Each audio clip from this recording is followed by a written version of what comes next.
Alright YouTubers, this is the Dispose List, and in this video I'm going to bring you some news for this month of August for Battlefield 1. I don't usually do this, but there's been an awful lot going on recently, and I thought I would round it all up for anyone who watches my stuff. Firstly, I'm going to talk about the Lupkow Pass update. This is the update including Lupkow Pass map, obviously. This is the first map of the In the Name of the Tsar DLC. I'm just going to summarise the important parts of the update as I see them. And first up, the Lance can be equipped by any faction's cavalry now, not just those Russian horse riders. The horse should be better at standing turns, the jumping reliability should be improved, no problems with running reloads anymore, and there should be a toggle or hold button allocatable for the horse sprint. Also in the update are some spawning improvements and the promise of more to come. There are various UI improvements, and there's a network smoothing option inside the advanced gameplay options for low ping players to deal with the effects of high ping players.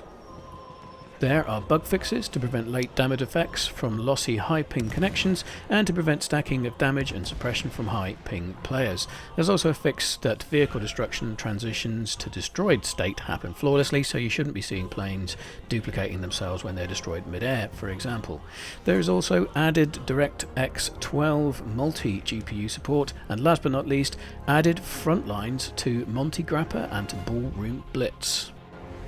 Next up, some news from Gamescom, and I was of course going to talk about the Tsaritsyn map, which was demoed there, but that of course has been overshadowed because it's been released into PC CTE.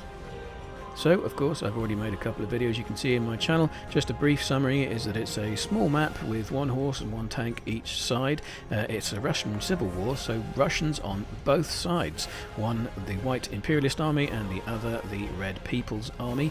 There are a lot of destroyed houses to hide in, some open ground, but some temporary trenches, and a two-level central cathedral, which is very impressive to see and to fight in. The final two Russian weapons were also revealed in that release. That's the Perino light machine gun and the Obrez pistol, which is a cut-down rifle. Great fun to use. Even bigger news is the announcement of the Battlefield 1 competitive game mode, which is a completely separate project called Incursions. And it really does look different from the Battlefield 1 core game. It's going to be 5 versus 5, so focused small battles, but with strategic depth and with vehicle combat. To quote Doom 49, so teamwork is really important here, and kit play is going to be one of the most important factors in this, which brings in something that we haven't seen in any other competitive game. One of the game designers, Florian, said there's a lot of strategy with teammates and with more decision making.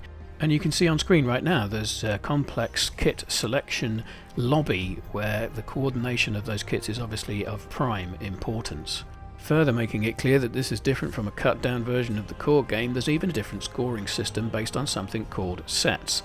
There are tickets for kills for flag majority, but there are bonus tickets also for vehicle kills and squad wipes and other achievements in the round. There's a first to 15 tickets in the set, gaining you 1 point, and there are 10 sets per half. Ordinarily, I'm not that interested in competitive games, but this really does look very different to what we've seen before, and I'm quite excited to hear more, and I'm sure we will hear more over the coming days of Gamescom. The last piece of news is a bit of an anticlimax as far as I'm concerned. The Revolution that was hyped so much on the way to Gamescom has turned out to be just a new version of the game. A cheap way of selling the core game plus premium plus a few little bits that you probably got when you bought the game yourself in the first place. Some people are a little bit upset about this. We've only had one DLC and now the game is being sold for half of what original buyers would have paid for it. I've had about 1100 hours of gameplay over the last 9 months, so at 8 pence an hour I'm not too upset at having paid more for that early access. What do you think? Either way, that's the end of the news. Thanks for listening, guys. If you like this video, please give me a thumbs up. I love to hear your comments and your thoughts.